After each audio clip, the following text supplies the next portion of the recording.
नमस्कार, मी प्रतीक्षा. DNA मराठीमध्ये आपलं स्वागत. अहमदनगर शहरातील उड्डाणपुलाजवळ पुन्हा एकदा अपघात झाल्याची माहिती समोर आली आहे.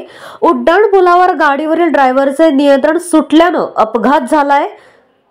रात्री 8:30 ते 9 वाजेच्या दरम्यान अपघात घडल्याची माहिती समोर आली आहे. वाहन ऊस माल वाहतूक ट्रक असून उड्डाणपुलाच्या तीव्र वळणावर ट्रक चालकाला वेगावर नियंत्रण मिळवता न आल्यानं ट्रक पुलावर पलटी होऊन गाडीतील काही माल पुलावरून थेट खाली कोसळला. दरम्यान थंडी तसेच रात्रीची वेळ असल्यानं पुलाखालील वाहतूक कमी होती, त्यामुळे पुन्हा एकदा मोठी जीवितहानी टळली. गेल्या वर्षभरात यात बहुचर्चित उड्डाणपुलावर अनेक अपघात घडले असले तरी अद्याप प्रशासनाकडून कुठल्याही ठोस उपाययोजना केली गेलेली नाहीये. प्रतिनिधी मुंतजीर शेख, DNA मराठी, अहिल्यानगर.